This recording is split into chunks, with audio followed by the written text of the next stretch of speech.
우리가 보통 성경, 산타 비블리아, 이렇게 얘기를 하죠. 근데 성경을 산타 비블리아라고 번역하지는 않습니다.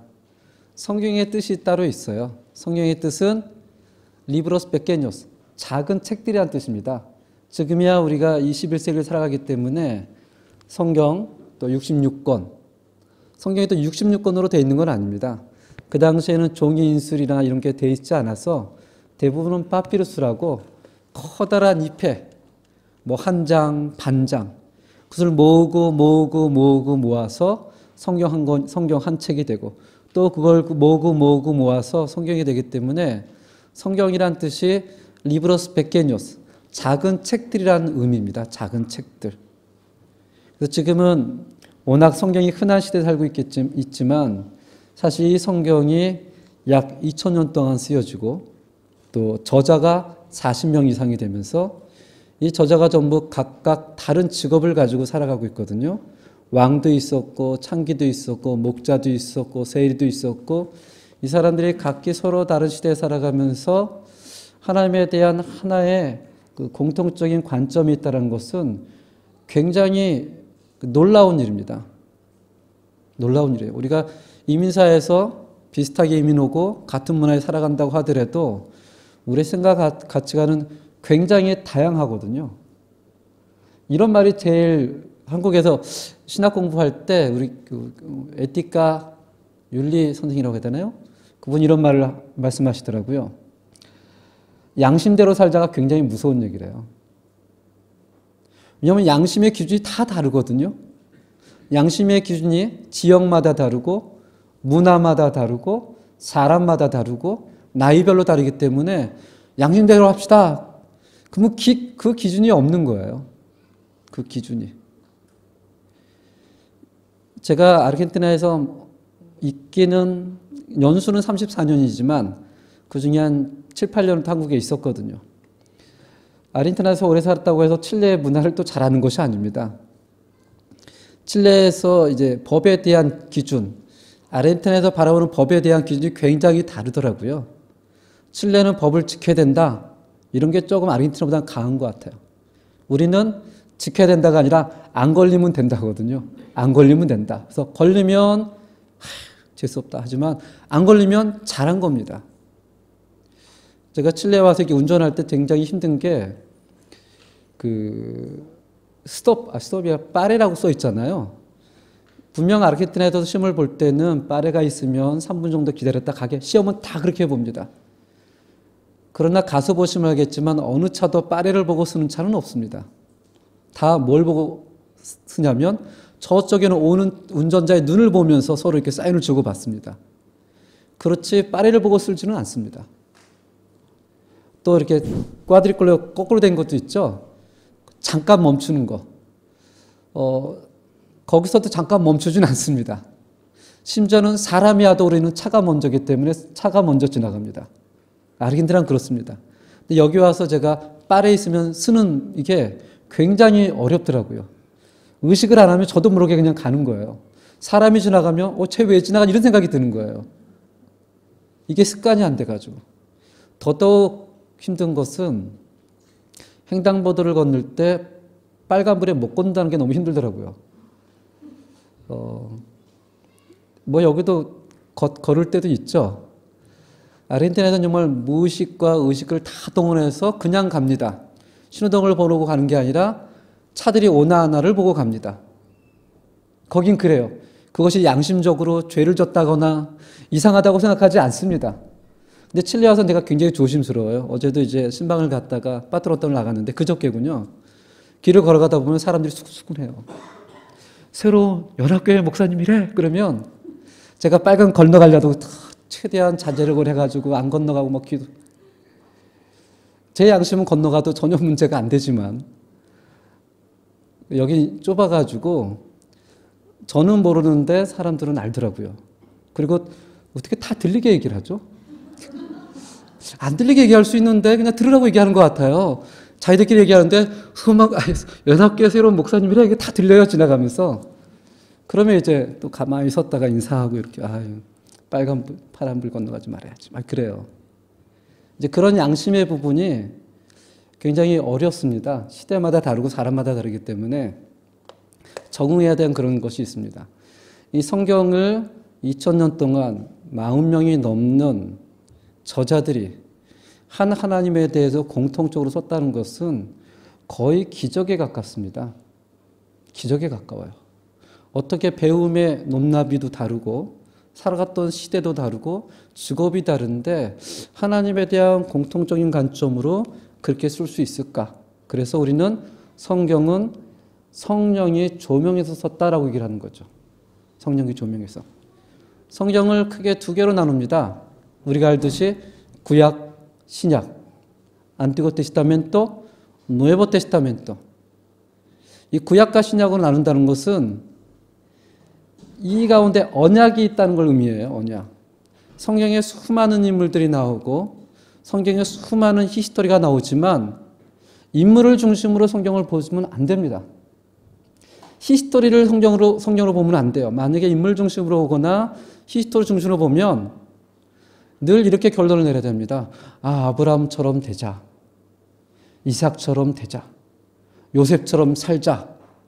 이것이 나쁘다는 얘기가 아니라 실제로 성경에서 포커스를 맞추는 이야기가 아닙니다. 단순히 아브라함처럼 살기 위해서 아브라함을 얘기하는 것이 아니고 이삭처럼 살기 위해서 이삭을 얘기하는 것이 아니라 구약과 신약, 구약은 뭐죠? 메시아가 올 것이다. 하나님이 인간이 타락 후부터 창세기 3장 15절부터 계속해서 인간을 불러서 언약을 맺습니다. 언약을 맺고 아브라함에게 언약을 맺고 이삭에게 언약을 맺고 요셉에게 쫙 언약을 맺으면서 또 모세 언약을 맺으면서 말하고 싶은 것은 그 언약을 통해서 메시아가 올 것이다. 근데 그 메시아가 구체적으로 머릿속에 그려지지 않으니까 예시로 아브라함 같은 사람을 통해서 메시아의 한 모습, 이삭을 통해서 메시아의 한 모습, 또 요셉을 통해서 메시아의 모습을 한번 쭉쭉쭉쭉 보여주는 거죠. 그리고 신약은 메시아가 왔다, 메시아가 다시 오실 것이다. 이 어떤 언약을 통해서 성경을 봐야지 이 언약이 없이 성경을 읽다 보면 귀한 좋은 윤리책, 좋은 도덕책은 될 수 있어도 하나님이 우리에게 말씀하고 싶어하는 것은 놓치게 되는 것입니다.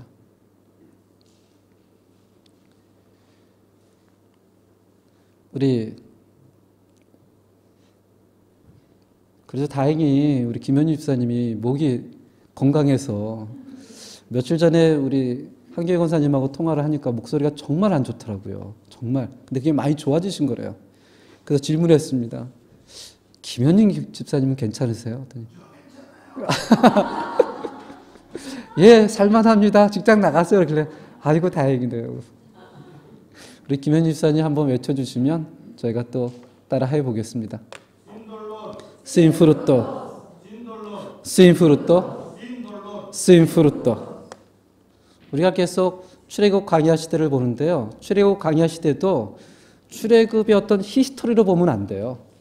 이것을 창세기와 연관해서 하나님의 언약이 어떻게 흘러나가는가를 봐야 됩니다. 근데 그 중에 이제 칠레는 제가 잘 모르겠지만 예전에 제가 아르헨티나에서 신학을 할 때 현진 신학교를 다닐 때 해방신학이라는 신학이 있습니다. 아마 한 번쯤은 들어보셨을 거예요. 해방신학. Teología de la Liberación. 들어보셨죠? 스페인어를 하니까.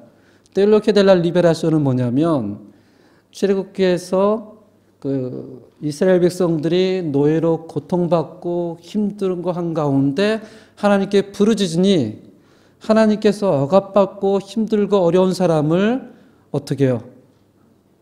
봐주셔서 그 사람들을 이렇게 그 노예 계급에서 끌어내서 해방시켰다. 그래서 지금도 하나님은 억압받고 어렵고 힘들고 그런 사람들을 외면하지 않는다. 그런 어떤 전체적인 이야기입니다. 근데 이것이 굉장히 위험한 게 근데 저는 공부를 했습니다. 아르헨티나 필수 과목이라 굉장히 위험한 게 이것은 언약을 기준으로 해서 보지 않습니다. 이분들의 관점은 창세기에 있는 모든 이야기는 설화로 봅니다. 설화. 즉 실제로 존재했던 이야기가 아니라 그냥 아브라함 사람이 있었어. 또 요셉이라는 사람이 있었어. 근데 실제로 존재한 건 아니고 이 사람들의 이야기들을 통해서 그냥 하나님이 그들을 사랑했다는 이야기. 근데 이분들이 볼 때 실제적인 이야기는 출애굽부터 시작하는 거예요. 그래서 실제적인 언약을 딱 잘라버리고 출애굽부터 보니까 그냥 하나님이 아브라함과 이삭과 요셉과 야곱과 요셉의 언약을 통해서 출애굽을 해석하지 않고 그저 가난하고 불쌍하고 억압받는, 아무래도 이제 중남미가 그 스페인에서 독립을 하고 또 이제 미국의 어떤 그런 압제를 받았기 때문에 그런 사상이 많이 나온 것 같습니다. 이러한 사상이 한국으로 가면서 한국에서는 민중신학 뭐 이렇게 발달되고요. 아프리카로 가면서 뭐 흑인신학 또는 여성으로 가면서 여성신학 다 이렇게 발전이 됩니다. 근데 그 가운데는 언약이 없어요. 언약이 없이 히스토리만 보는 겁니다. 그러니까 하나님이 언약의 백성을 보는 것이 아니라 하나님은 그저 불쌍하고 연약하고 그런 하나님으로 전락을 시켜버립니다. 근데 우리는 언약을 통해서 이해를 해야 됩니다. 하나님이 창세기 3장 15절에 여자의 후손과 남자의 후손을 통해서 우리가 프레 에반겔리오라고 하죠. 프레 에반겔리오. 처음 원복음. 그리고 나서 하나님이 아브라함을 통해서 내가 너를 통해서 복 주겠다. 메시아의 오심을 또 얘기합니다. 그것이 이삭과 야곱과 요셉 이것이 쭉 흘러나와서 출애굽으로 이어지게 됩니다. 여기 그림을 보시면 출애굽에 네 가지 주요 사건이 있죠. 그냥 빨리빨리 지나가겠습니다. 출애굽이 있었고 그 다음에 시내산 훈련이 있었고 불신앙 그 다음에 40년간의 재훈련. 우린 출애굽을 이해하기 위해서는 창세기를 이해하지 않으면 출애굽을 볼 수 없습니다. 우리 개신교 기독교에서는 창세기를 설화로 보지 않고 실제로 있었던 하나님의 말씀으로 보기 때문에 하나님께서 아브라함을 통해서 아브라함을 부르주시죠. 부르주면서 내가 너를 믿음의 조상으로 만들어주겠다. 밤하늘에 별들을 세어봐라. 너의 후손이 다 이렇게 될 것이다. 이 사건을 가지고 사도 바울은 신학에 와서 누가 아브라함의 자손이라 가지고 싸우잖아요. 육적인 할례를 받은 자가 아브라함의 자손이 아니라 영적인 할례를 받은 예수를 그리스도라고 고백하는 사람이 아브라함의 자손이다. 이게 평생 사도 바울이 싸웠던 그 아브라함에게 하나님이 얘기를 하죠. 그러나 너의 자손이 내가 알지 못하는 땅에서 400년간 객이 되었다가 후에 물질을 많이 가지고 나올 것이다. 이 언약이 아브라함이 그때는 당연히 이해를 못합니다. 아직 계시가 완전하지 않았기 때문에 이게 무슨 말인가 그래요. 그 언약이 이삭에게, 야곱에게, 요셉에게 넘어갑니다. 그래서 우리가 히스토리를 잘 알듯이 요셉은 히스토리만 본다면 야곱의 편애 때문에 형들의 요셉을 미워하여 그를 노예로 팔아버립니다. 이 사건만 놓으면 단순한 사건이에요. 그냥 아버지의 편애 때문에 요셉은 그냥 노예로 팔리는 거예요. 그러니까 형이 납다. 아버지가 너무 잘못했다. 이렇게 할 수가 있는 거죠. 요셉도 당연히 이해를 못합니다. 왜 자기가 팔려가는지. 후에 요셉이 그곳에서 총리가 되고 애굽에 커다란 가뭄이 온 이후에 이 가뭄을 따라 살기 위해서 이스라엘의 70명의 가족들이 애굽을 오게 됩니다. 와서 요셉이 형들과 마주하게 되죠. 형들과 마주했을 때 요셉이 이렇게 얘기를 합니다. 창세기 45장 5절 8절에 보면 당신들이 나를 보낸 것이 아니라 누가? 하나님이 내 백성을 살리기 위하여 보냈다. 이것을 보면 이때쯤에는 요셉이 하나님의 언약에 대해서 이해가 되기 시작했던 것 같아요. 그렇기 때문에 할 수 있는 이야기거든요. 그러고 나서 요셉이 죽을 때 이렇게 얘기를 합니다. 창세기 50장 24절 26절에 보면 두 번이나 이렇게 얘기해요. 반드시 하나님이 우리를 찾아 오실 것이다. 이것은 하나님이 아브라함에게 했던 것하고 똑같습니다. 반드시 하나님이 우리를 찾아오실 것이다. 그때 너희가 내 유고를 애굽에 묻지 말고 어떻게 하라? 가지고 나가라. 가지고 나가라. 자기가 국무총리였고 자기의 백성들이 바로의 총애를 받으면서 애굽에서 특별한 계층으로 잘 살아갈 수 있었지만 이는 어디에 자기의 소망을 둬요? 하나님의 언약에 소망을 둡니다. 반드시 하나님이 오실 것이다. 아브라함이 언약했고 그 언약이 이삭과 야곱과 나에게, 내가 비록 지금 죽어서 그 언약을 볼 수 없지만 반드시 하나님은 오신다. 그러니 너희가 나갈 때 내 유고를 가지고 가라. 유언을 남기게 되죠. 그리고 430년간을 살게 됩니다. 이 가운데 여러 가지 역사가 또 바뀌면서 요셉을 알지 못하는 한 왕이 일어나 이스라엘 백성을 억압하기 시작을 합니다. 그 와중에서도 출애굽기 1장에서는 계속 반복해서 그들이 강성해지고 그들이 숫자가 많아지고 그들이 애굽에 가득해지고 하면서 반복해서 그들의 숫자가 줄어들지 않았다라고 간접적으로 하나의 백성이 축복을 받고 있음을 얘기합니다. 그리고 나서 출애굽기 3장 7절에서 8절 한번 보겠습니다. 이것이 출애굽기의 이제 핵심이 되는 구절이거든요. 출애굽기 3장 7절에서 8절을 보시면 함께 읽어보겠습니다. 출애굽기 3장 7절에서 8절. 구약성경 84페이지입니다. 함께 읽겠습니다. 여호와께서 이르시되 내가 애굽에 있는 내 백성의 고통을 분명히 보고 그들이 그들의 감독자로 말미암아 부르짐을 듣고 그 근심을 알고 내가 내려가서 그들을 애굽인의 손에서 건져내고 그들을 그 땅에서 인도하여 아름답고 광대한 땅 족과 끓이는 땅, 곧 가나안 족속, 헷 족속, 아모리 족속, 브리스 족속, 히위 족속, 여부스 족속의 지방에 데려가려 하노라. 아멘. 이스라엘 백성들이 애굽에 가서 처음엔 잘 살았습니다. 바로가 자기가 타는 말을 내줄 정도로, 바로가 야곱에게 축복 안수기도를 받을 정도로 특별한 계층이었습니다. 그래서 그런지 몰라도 하나님의 언약을 이들이 점점 잊어버리고 살죠.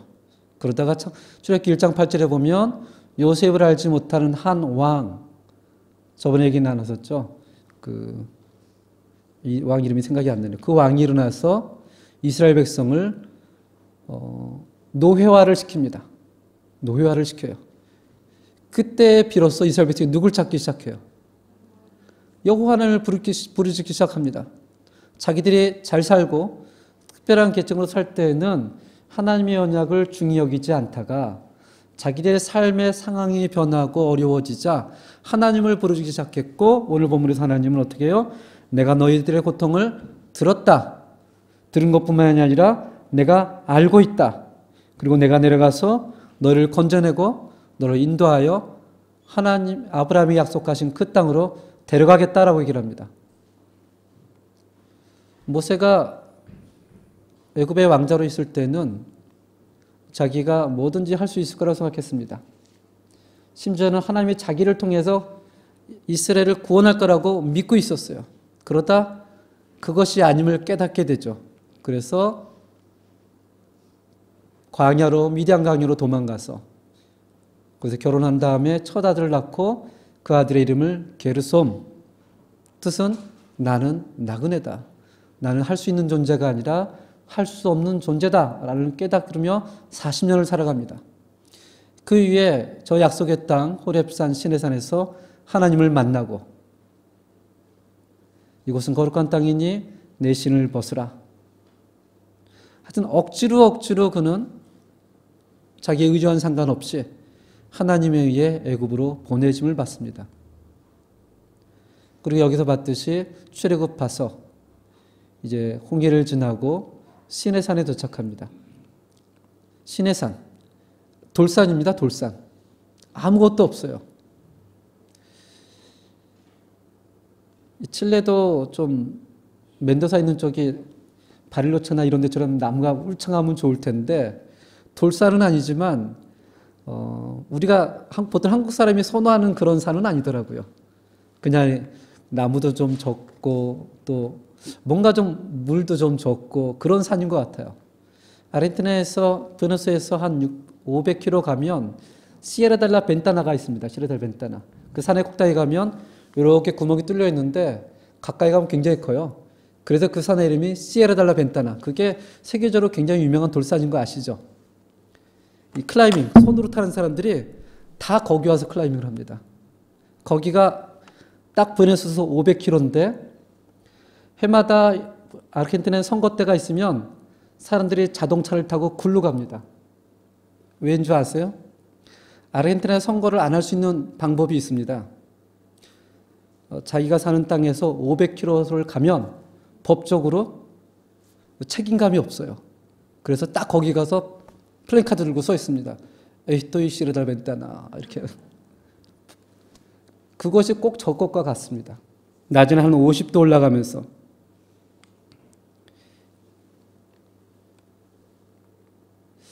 시내산 훈련, 출애굽의 목적은 단지 가나안 땅에 들어가는 것이 아닙니다.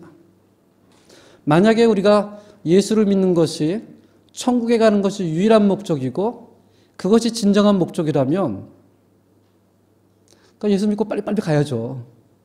뭐하러 100살까지 힘들게 살겠습니까? 그것은 유일한 목적이 아니라 출애굽의 목적은 그들이 이 땅에서 하나님을 예비하는 공동체로 살아가게 하기 위함입니다. 우리가 구원받는 것은 단순히 천국 가기 위함이 아니에요. 당연히 천국 가지만 주님 부르실 때까지 이 땅에서 하나님을 예비하고 하나님의 백성으로 살아가는 것이 하나님의 뜻입니다. 그것을 위해서 하나님은 시내산에서 이스라엘 백성을 훈련시키게 합니다. 훈련시키게 하세요. 구원을 받았다고 해서 그들이 430년을 애굽에서 살았는데 430년 동안 애굽의 옷을 입고 430년 동안 애굽의 가치관을 듣고 애굽의 문화를 접하며 애굽 사람처럼 살았는데 어떻게 구원받았다고 해서 한순간에 하나의 백성이 될 수 있겠습니까? 구원은 받았지만 여전히 뿌리 깊게 그들은 노예 근성이 있는 사람들이었어요. 2002년도 한국에 공부하러 가가지고 제가 수원역에서 버스를 잡는데 손을 이렇게 들었습니다. 근데 자꾸 택시가 와서 쓰는 거예요. 그래서 오면 아니에요. 근데 욕을 하더라고요, 저한테. 왜 그럴까? 또 손을 들었습니다. 또 택시가 왔어요. 아닙니다. 근데 또 욕을 해요. 알고 보니까 한국에서 손을 드는 것은 이거랍니다. 5배 줄 테니까 쓰세요. 이런 표현이었대요. 아르헨티나에서는 버스를 손으로 세워주거든요. 전 이제 습관이 돼서 한국 가서 계속 손 들었더니 계속 제 앞에 택시가 쓰는 거예요. 아니요 하니까 욕을 하고 그러더라고요. 하도 실수를 한국에서 많이 해가지고 이게 굉장히 조심스러웠습니다. 하루는 이제 약국에 가서 머리가 너무 아파가지고 한국 공부하기도 너무 어렵고요. 문화 부딪힘이 너무 어려워서 약을 사러 갔습니다. 여기 카피아피리나라고 하나요? 그런 말 없나요? 카피아피리나. 아스피린인데 두 종류가 있어요. 그게 원래 카피아피리나, 바이아스피리나. 카피아피리나는 보통 dolor de cabeza, 머리가 아플 때 먹는 거고요. 바이아스피리나는 cuando tiene tos, 그럴 때 먹는 거예요. 근데 이렇게도 얘기하지만 다르게도 얘기합니다. 아스피리나 로하, 아스피리나 베르데라고 얘기해요. 한국에 가서 약국에 가가지고 머리가 너무 아파가지고 약국을 갔는데 제가 어떻게 말해야 될까 고민이 됐습니다. 카피아피리나 100% 못 알아들을 텐데. 그래서 얘기했죠. 제가 머리가 너무 아픈데 빨간 아스피린 하나 주세요. 그랬더니 아저씨가 저희는 빨간 아스피린이 없습니다. 그래요. 그래서 제가 그러면 파란 아스피린 주세요. 그랬더니 아저씨가 저한테 오더라고요. 죄송하지만 저희는 하얀 아스피린밖에 없는데 손님은 어디서 빨간 거하고 파란 걸 사셨냐고. 근데 그걸 제가 이해를 못했어요. 이게 무슨 말이지? 돌아서서 학교로 가다가 이해를 했습니다. 제가 약간 형광등이거든요. 이게 한국에서 사는데 문화가 다르니까 이해가 안 되는 거예요. 이해가 안 돼요. 아, 여긴 카피아피리나 안 그렇군요. 그냥 아스피리나. 한 종류인가요? 아, 마이아피리나. 오, 좀 다르군요.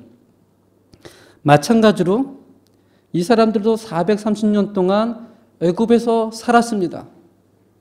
그러면 구원받은 지 이제 50일밖에 안 되면 실제적으로는 애굽 사람입니다. 하나님의 백성이 아니에요. 구원만 받았을 뿐이지. 그래서 하나님께서 1년 동안 그들을 시내에서 훈련시키는 거예요. 어떻게 해요? 10계명을 주죠. 제1계명 뭐죠? 나 외에 다른 신을 두게 하지 마라. 왜 이런 얘기를 했을까요? 그들에게 다른 신들이 많이 있었거든요. 애굽뿐만이 아니라 그 당시는 다 다신론 국가였습니다. 다신론 국가에서는 여러 신을 인정하는 게 당연한 거였어요. 그게 전혀 이상한 것이 아니었습니다. 그러나 하나님은 유일신이잖아요. 아무리 이스라엘 백성들에게 조명을 해주고 보여줘도 이들에게는 그게 이해가 안 되는 겁니다. 그래서 십계명을 주면서 알려주죠. 너희는 나 외에는 다른 신을 섬기지 말라. 재미있는 것은 이스라엘 백성들이 망하기 직전까지 하나님만 섬겼던 적이 없습니다. 망하기 직전까지. BC 586년 바벨론에게 망해서 포로로 끌려갈 때까지 수천 년을 이 사람들은 하나님도 섬겼어요. 바알도 섬기고 아스롯도 섬기고. 그 습관이 바뀌지가 않는 거예요. 뿌리기까지 있는 그 습관이. 두 번째 뭐라 그러죠? 두 번째 계명, 너를 위하여 우상을 만들지 말라. 왜 그랬을까요? 혹시 기억나십니까? 야곱이 삼촌 라반을 배반하고 아내와 자식들 데리고 탈출을 합니다. 라반이 막 쫓아오죠. 라반이 화났던 것은 그가 자기를 속이고 도망간 게 화가 난 것이 아니었어요. 자기가 섬기는 드레빔을 야곱이 훔쳐서 나귀 밑에 숨겼죠. 왜 야곱은 숨겼을까요? 이것을 가져가면 자기가 복받을 것이라고 생각했거든요. 믿음의 조상이라는 아브라함, 이삭, 야곱, 요셉 전부 다 하나님만 섬긴 사람들은 아니었습니다. 그러면 목사님이 이상한 소리 하네 라고 생각할 수 있죠. 그 시대의 한계였습니다. 그 시대의 한계. 그게 잘 바뀌지가 않는 거예요. 지금이야 어느 민족보다도 유대 민족이 유일신론을 가지고 있지만 그것은 망하고 나니까 깨닫게 된 것입니다. 그리고 하나님과의 언약을 맺습니다. 우리 출애굽기 19장 3절 6절 한번 보겠습니다. 출애굽기 19장 3절 6절. 예, 시내산, 하나님의 산, 호렙산에 도착해서 하나님께서 십계명을 주기 직전에 그것을 모세 언약이라고 합니다. 출애굽기 19장 3절에서 6절 제가 읽겠습니다.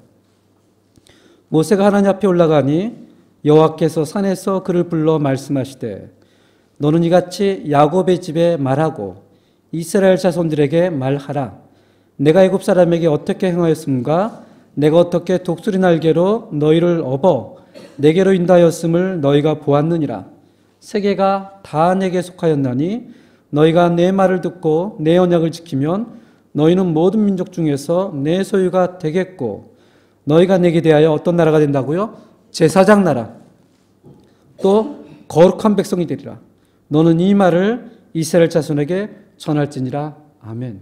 하나님께서 이스라엘 백성을 선택했을 때는 이스라엘 백성만 구원하려고 부른 게 아니고요. 그들을 제사장 나라. 원래 제사장은 중보자입니다. 누구를 위해 존재해요? 하나님과 백성 사이에. 마찬가지로 이스라엘 백성을 선택했을 때는 이스라엘 백성을 통해서 많은 만민이 누구를 알게 하기 위하여? 하나님을 알기 위하여 선택했다는 거예요. 너희는 제사장 나라가 되며 거룩한 백성이 될지라. 이것은 베드로전서에도 동일하게 나옵니다.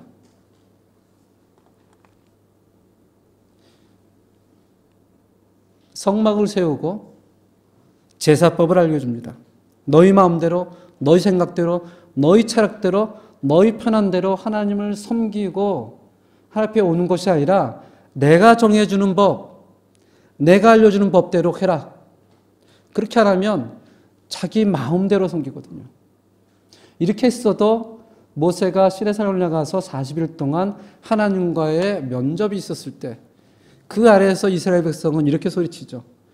우리를 출애굽시킨 모세가 어디 간지 모르겠다. 아론 너는 금송아지를 만들어라. 그래서 아론이 사람들에게 이제 금부치를 가져오게 하죠. 그래서 금송아지를 만듭니다. 모세가 내려와서 묻죠. 어떻게 된 거냐? 그때 아론이 기가 막힌 대답을 합니다. 저는 몰라요. 그냥 저기다가 금을 넣었더니 뻥 하고 금송아지가 나왔어요. 라고 얘기를 합니다. 그 정도로 변하지가 않는 거예요. 변하지가 않습니다. 거룩한 공동체의 삶을 살아가기 위해 기준을 가르쳐 줍니다. 기준. 너희가 서로 싸웠을 때, 너희가 빚지졌을 때, 너희가 종이 있을 때 어떤 기준으로 살 것 같은가? 세상의 기준, 애국의 기준을 다 버리고 하나님의 백성의 기준으로 살아가야 된다. 이 훈련이 시내산 훈련이었습니다. 1년간. 그래서 이 훈련을 통해 하나님은 이스라엘 백성이 누구만 신뢰하는 법? 하나님만 신뢰하는 배우고 그들의 노예 근성이 제거되기를 바랬지만 실제로는 그렇게 되지 않았습니다.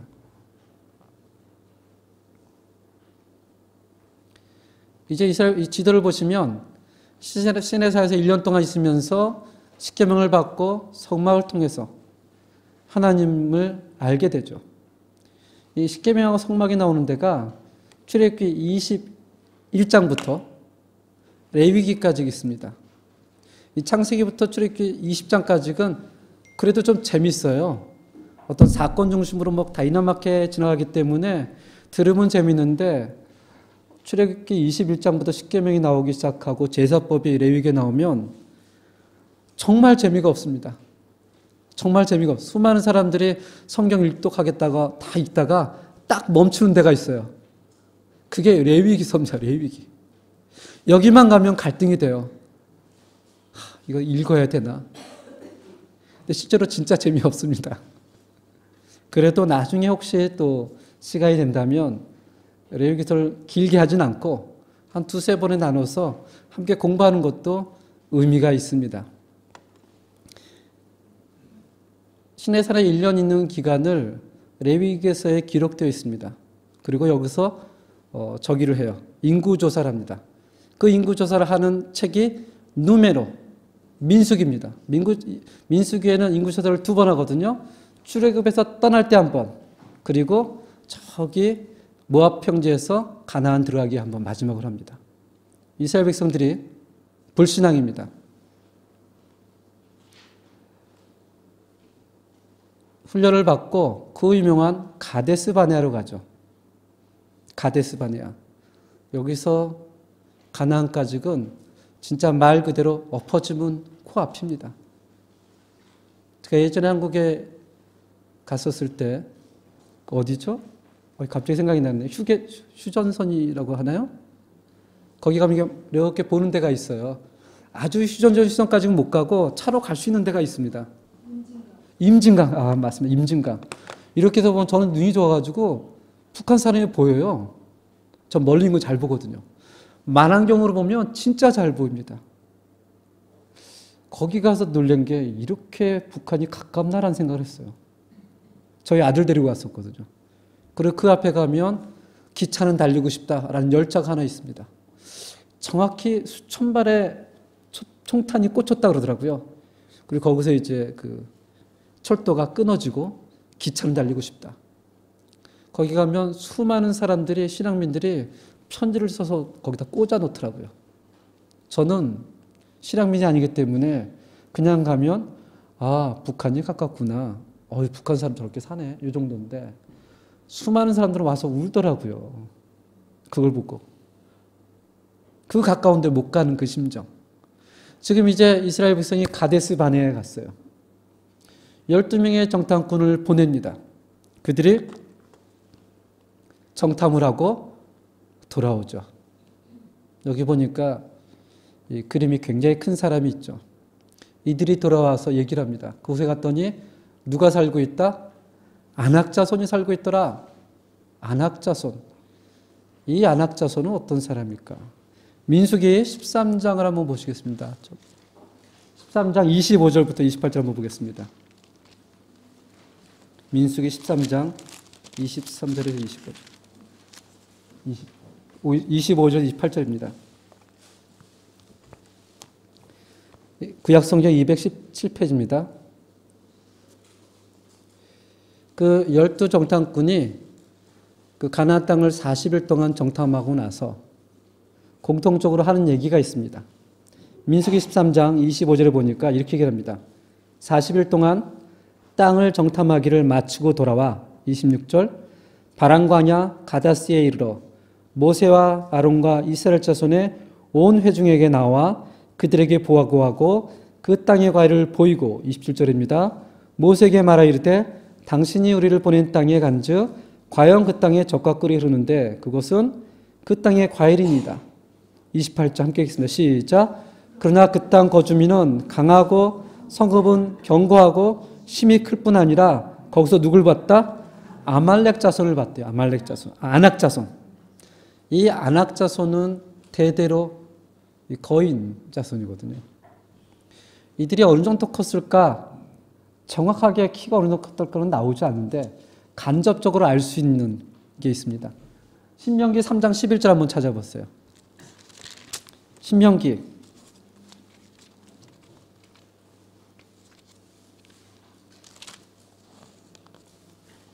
한번 찾으신 분이 읽어주시기 바랍니다. 신명기 3장 11절.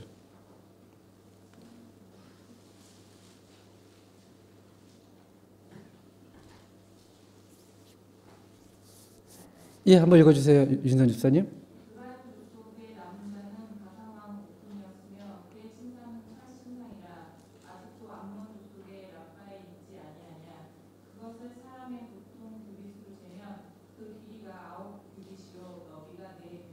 예.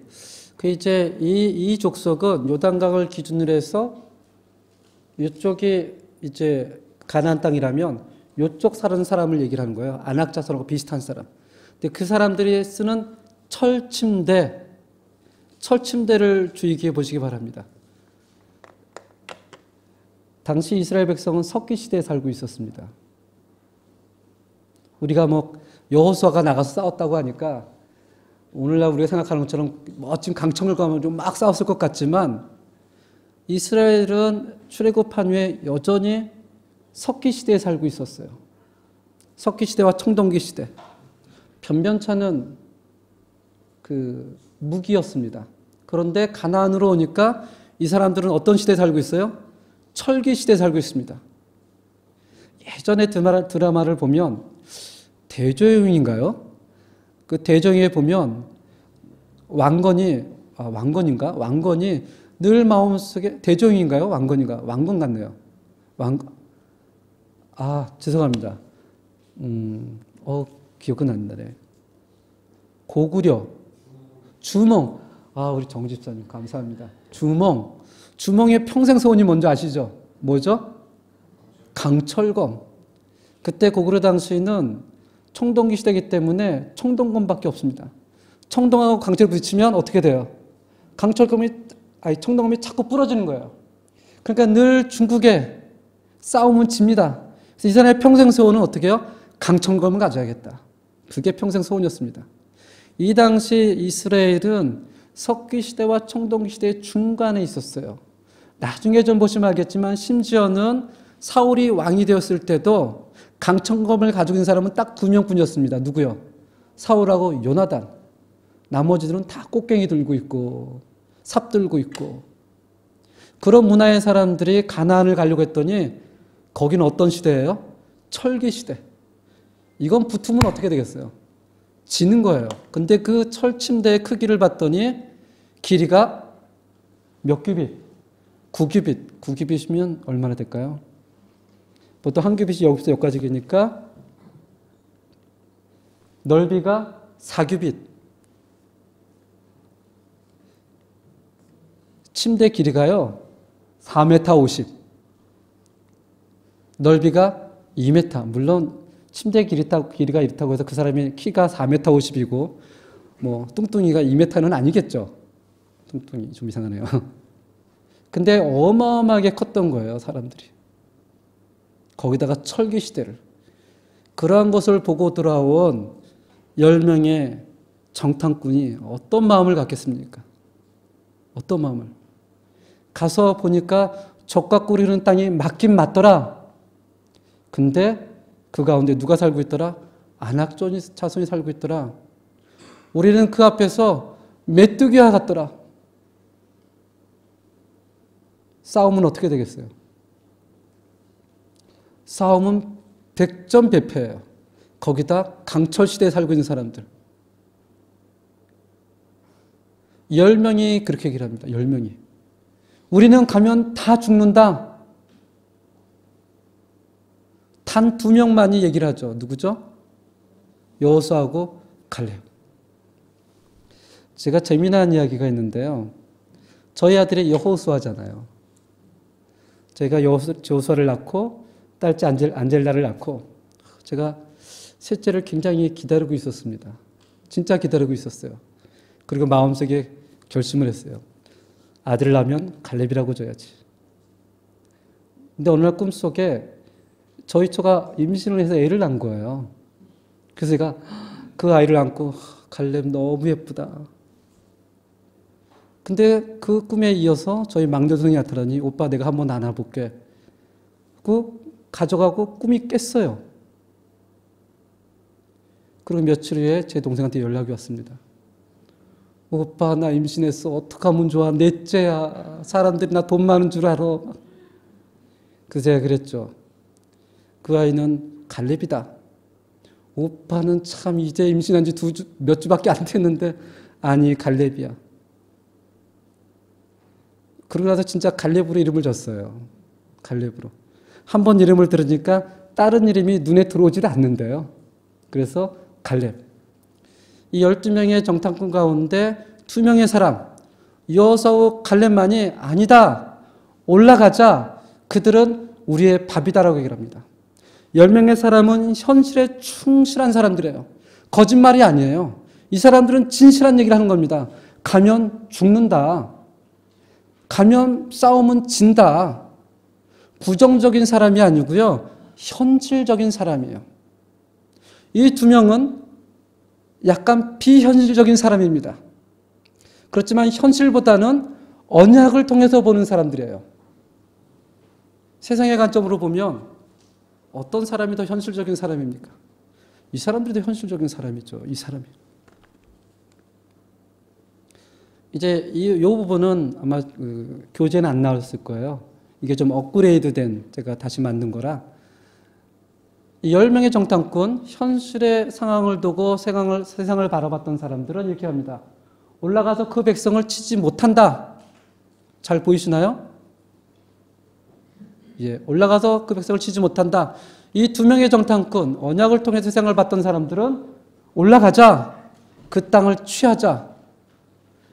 또 10명의 정탐꾼은 얘기를 합니다. 그 땅 거민은 강하고 성은 견고하다. 하나도 거짓말이 없어요. 다 진실입니다. 2명의 정탐꾼은 그 땅 백성을 두려워하지 말자.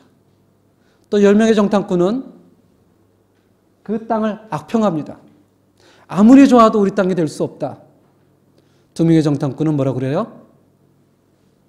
그 땅은 아름답다. 하나님이 주셨다. 또 10명의 정탐꾼은 얘기합니다. 그들의 심장은 장대하다. 우리는 그 앞에 메뚜기와 같다. 아니다. 그들의 보호자는 그들에게 떠났다. 하나님이 강하시다. 또 10명은 우리는 메뚜기 같다. 2명의 정탐꾼은 여호와가 우리와 함께 하신다. 현실을 보는 눈하고 약속을 통해서 보는 눈이 굉장히 다릅니다. 물론 저도 만약에 저 때 있었다면 당연히 저는 10명의 정탐꾼에 있었을 것입니다. 당연히.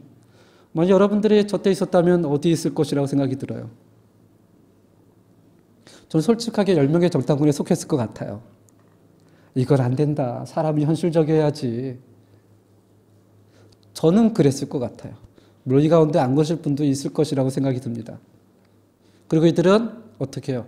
800년의 기다림. 왜 800년이냐면 하나님께서 아브라함을 부르시고 지금 가나안 땅에 들어가기 직전에 800년이 지난 거예요. 이 800년의 기다림을 이렇게 결론을 짓습니다. 원망하고 통곡하며 어디로 가자? 어디로 가자?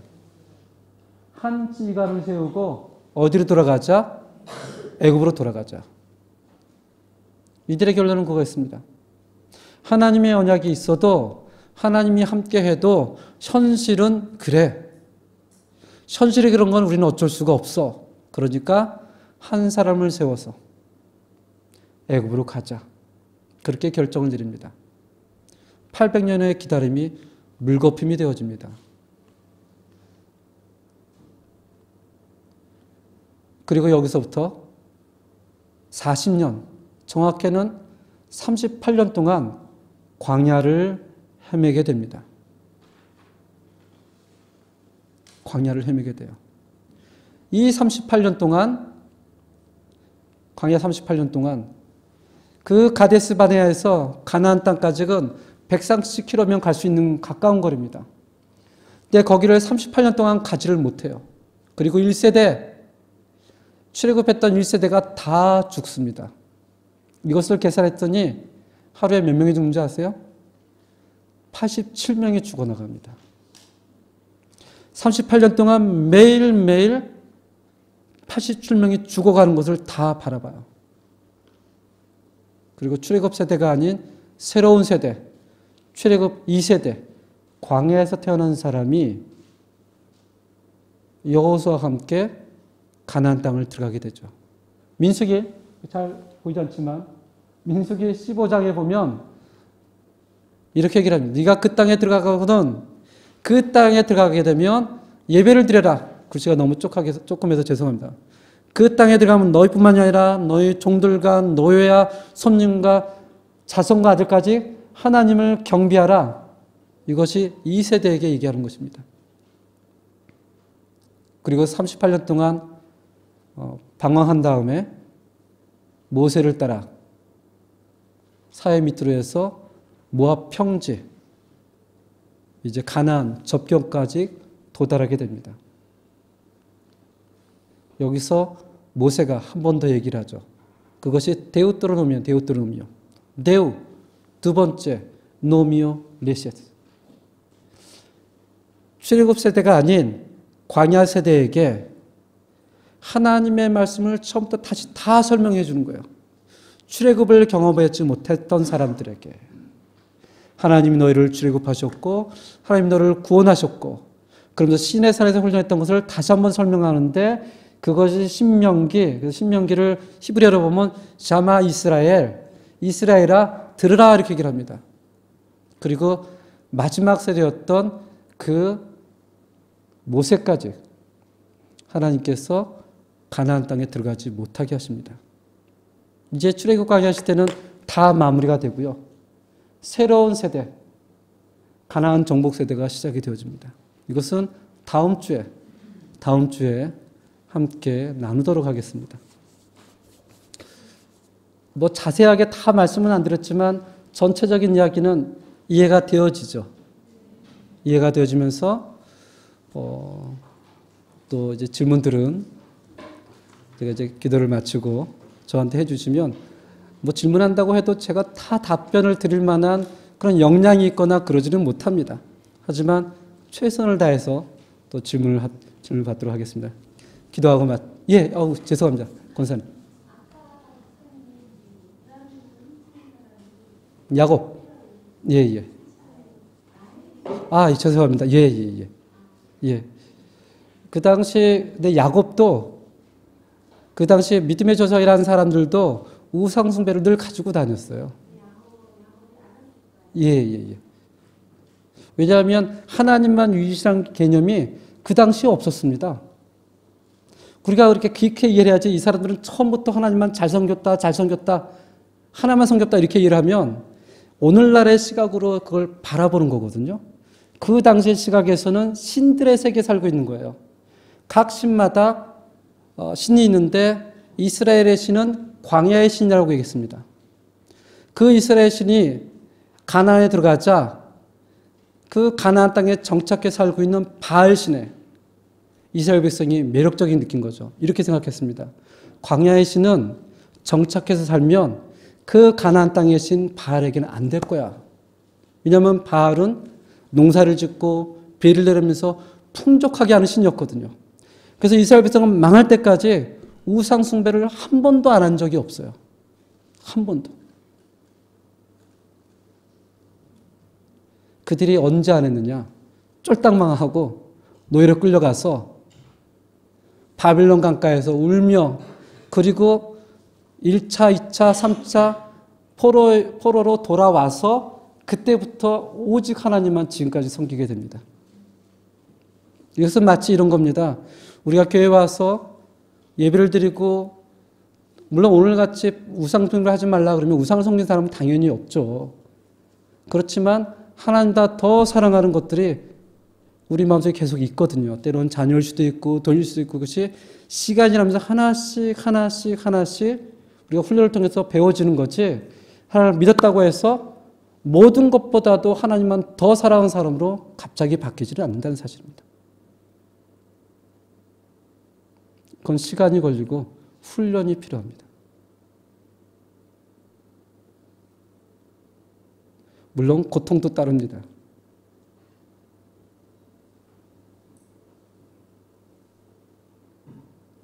아까 그 부분은 권사님 말씀이 맞습니다. 라헬이 훔쳤습니다.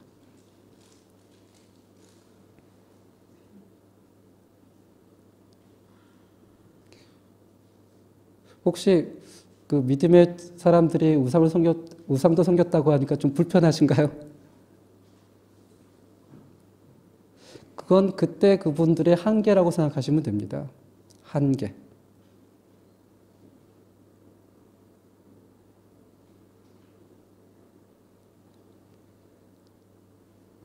요새 저번에 어떤 분이 재미난 얘기를 하시더라고요. 우리 요새 이제 한국의 신문을 보면 학생들이 선생님을 구타했다라는, 우리로서는 상상도 못하는 그런 일이 일어나고 있잖아요. 여기 계신 분들도 어릴 때 선생님들한테 구타를 많이 맞아보셨죠? 저희도 많이 맞았거든요. 옆에 있는 사람이 말하면 두렵습니다. 나도 때릴까? 그럼 어금니없이 맞습니다. 단 한 명도 선생님들에게 왜 때려 이런 얘기를 해본 적이 없어요. 가끔 개 중에 특별한 아이가 했다가 반 죽음이 되는 경우는 종종 목격을 했지만, 그땐 그게 너무나 당연시되는 시대. 지금 돌아보면 말도 안 되지만 그때는 당연시되는 시대. 그 학생들이 이제 선생님이 되어서 학생들을 가르치려고 하니 이제는 학생한테 맞는 시대가 됐다는 그런 얘기를 하더라고요. 그러면 왜 그때는 못했을까? 그게 그때는 한계였어요. 다 그렇다고, 그게 맞다고 생각했었습니다. 물론 개 중에 어떤 분은 아니다라고 생각했었지만 감히 그런 말을 못했습니다. 감히. 그냥 그때는 그랬어요. 아마 여기 계신 분들은 다 그런 시대를 지나왔기 때문에 지금 세대가 참 이해가 안 되죠. 근데 지금 세대한테 그런 얘기를 하면 또 이해가 안 될 겁니다. 어떻게 그런 시대에 살았는지. 그래서 성경에 있는 그 시대를 우리가 그 시대는 시대적 변형으로 이해를 해야 노력이 되지, 자꾸 우리가 있는 우리 문화와 우리 가치관으로 이해를 하면 이게 이제 이상한 부분이 나옵니다. 그 부분을 이제 목사들이 좀 도와주고, 저도 또 책을 보면서 도움을 받고 이제 그렇게 하는 것입니다. 예, 그러면 제가 주기도문으로 마치겠습니다. 하늘에 계신 우리 아버지, 아버지의 이름을 거룩하게 하시며 아버지의 나라가 오게 하시며 아버지의 뜻이 하늘에서와 같이 땅에서도 이루어지게 하소서. 오늘 우리에게 일용할 양식을 주시고 우리가 우리에게 잘못한 사람을 용서해 준 것 같이 우리 죄를 용서하여 주시고 우리를 시험에 빠지지 않게 하시고 악에서 구하소서. 나라와 권능과 영광이 아버지의 것입니다. 아멘. 예, 수고하셨습니다. 네, 예.